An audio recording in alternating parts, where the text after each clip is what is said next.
Punto porque el presidente Andrés Manuel López Obrador celebró esta semana el anuncio de Facebook, aunque insistió en que las campañas sucias, las más duras, están en Twitter. Lo cierto es que las redes sociales siempre han sido una especie de territorio salvaje, una especie de salvaje oeste en el que las autoridades no han podido entrar, y por eso, para platicar sobre las nuevas normas de publicidad de Facebook y también lo que significa Twitter, nos acompañan dos personas que saben del tema: Jimena Céspedes, CEO de Metrix, y Pamela San Martín, exconsejera electoral del INE. Bienvenidas ambas, buenas noches. Buenas noches. Hola, ¿qué tal? Buenas noches. Buenas noches, Jimena. Pamela, empiezo contigo. ¿Por qué el INE nunca pudo entrar a controlar estas campañas sucias en Facebook y Twitter? ¿Qué es lo que impedía que el instituto fiscalizara, controlara, limitara, impusiera ahí controles? Lo primero que te señalaría es que el instituto sí fiscalizó estas campañas, es decir, se requirió a Facebook los montos erogados con motivo de las campañas, y estos gastos, si no fueron reportados por los partidos políticos o candidatos, fueron sumados a los gastos de campaña. En cuanto ahora las limitaciones que hay en cuanto a la difusión de propaganda, me parece que tenemos que empezar a diferenciar cuáles son las limitaciones que hay en la legislación mexicana, no solo en las redes sociales, sino en la totalidad de la propaganda, exceptuando radio y televisión, que tiene una regulación distinta.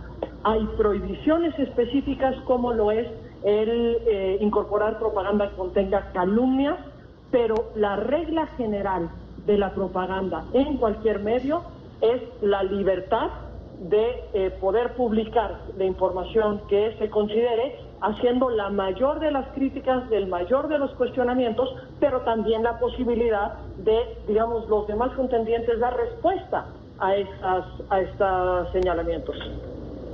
Ok, o sea, sí se requirió, sin embargo, hay una serie de formas en que esta clase de propaganda o la difusión de ciertas ideas o de cierta información, incluso falsa, se da de manera disfrazada, particularmente en las redes sociales. Eso es como muy difícil de regularlo. Eso digamos que no se ha logrado ni desde la autoridad ni tampoco desde las propias plataformas, ¿no? Por eso, digamos, uno de los grandes cuestionamientos que ha quedado ahora es, con estas medidas que está tomando Facebook y que también Twitter salió a decir que ellos también están prohibiendo pautas políticas o la venta de pautas políticas, ¿qué tan protegida está, digamos, la audiencia o los usuarios de estar frente a campañas de desinformación de ese tipo, ¿no? O sea, por ejemplo, a través del uso de bots. Jimena. Sí, por favor. La verdad es que mientras el usuario siga siendo el producto, va a seguir pasando esto. Lo que está haciendo Facebook es haciendo que las personas que van a publicitar algún mensaje relacionado con política tiene que darse de algo publicitar, pero tiene un problema, es que lo está haciendo como persona natural, no lo está haciendo como una institución. Por ejemplo, si fuera un partido político, en principio Sandra no vaya directamente, Facebook no lo podría hacer, tendría que ser a través de una persona. Esa es la primera. La segunda es, no están haciendo cuenta de la publicidad específica en esas páginas o en esos contenidos, pero ahora la mayor parte de las discusiones se hacen en grupos de Facebook o en grupos de WhatsApp, en donde hay la probabilidad de que se difunda una noticia que no necesariamente sea falsa, que tenga un gradiente de veracidad o que cambie un poco la información. Esas no se están regulando. Pamela, una pregunta aquí, porque tú tocas un punto muy importante, el tema de la libertad de expresión también. Ahora bien, Facebook anuncia que ellos van a crear un grupo para definir, para revisar los contenidos, y si en caso de que la información no cumpla con los requisitos de este grupo en Facebook, la van a bajar. Pero eso también abre una vía ahí un tanto peligrosa a que una empresa extranjera defina qué es lo que es real y lo que no. Efectivamente, al mismo tiempo que tenemos que celebrar las medidas de transparencia que está estableciendo Facebook, tenemos que establecer una alerta y una preocupación en torno a las medidas que va a adoptar para evitar la propagación de noticias falsas a través de la creación de este grupo multidisciplinario de verificadores internacionales, porque ellos señala que van a evitar que se publique información falsa o incorrecta que pueda influir en las decisiones del electorado. Me parece que una de las grandes luchas que hemos tenido, no solo en México, sino en el mundo, es a favor de las libertades, es decir, para evitar que existan medidas o mecanismos de censura por parte, por supuesto, de los gobiernos, pero también de los particulares. No podemos tener a un particular, y menos un particular ajeno al propio país, que sea quien pueda definir qué contenidos son verdaderos y qué contenidos son falsos. En esta parte me parece que el riesgo es muy grande y que la regla tiene que ser necesariamente una regla de libertades, y para poder limitar las libertades tiene que ser en el marco de las propias reglas que nos hemos dado en el país, las propias reglas que son acordes a las normas internacionales, y que por supuesto tienen que también para su aplicación tienen que cumplir con mecanismos básicos de debido proceso.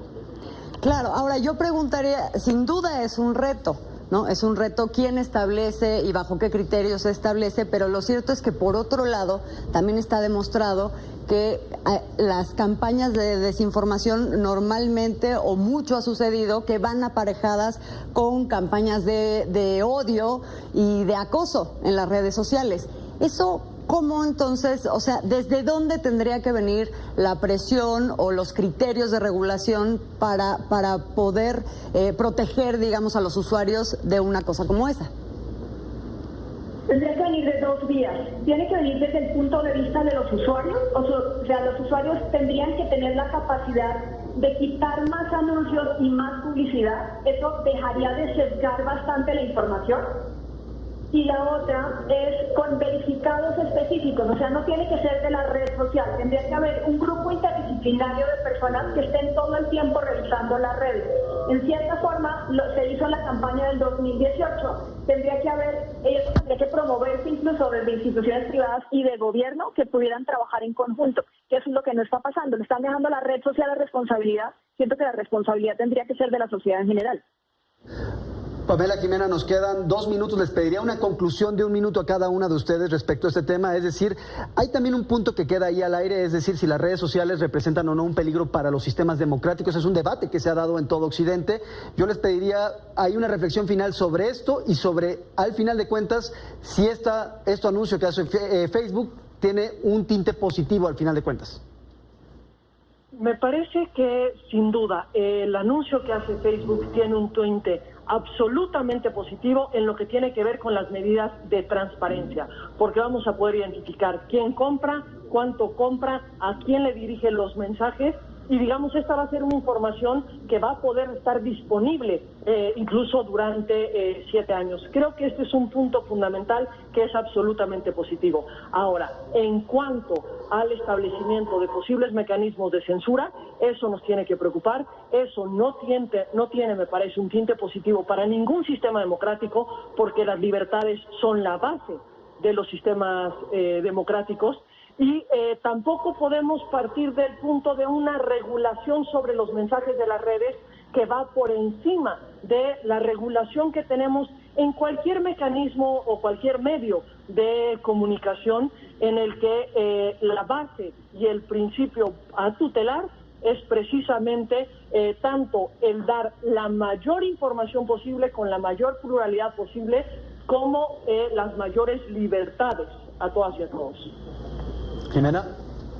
Mira, yo creo que hay un tema importante aquí. O sea, lo único que está haciendo es viendo quién es el que paga por el anuncio, pero Facebook nos puso precisamente aquí. Lo primero que tendría que hacer es más bien verificar a todos los usuarios. O sea, nosotros tendríamos que ser usuario verificado, y en la medida en la que fuéramos un usuario verificado, nuestra información también tendría que ser verificada. Porque al poner que cualquier mensaje político tiene que ser pautado, o sea, y transparentado, implica que hasta los medios de comunicación, cada vez que hablen de alguien, tendrían que hacerlo. O sea, si esa fuera la lógica completa sobre lo que lo están haciendo. Entonces, digamos que hay una dualidad. Lo que sí tendría que cambiar cualquier red social es que dejara de hacer publicidad sobre anuncios y más bien cobrarle al usuario por usar su red social. Y con eso transparentaría muchísimo más cualquier tipo de información. Bueno, pues hay varias claves que abonan, digamos, al debate de este tema. Pamela San Martín, Jimena Céspedes, muchas gracias por estar esta noche con nosotros.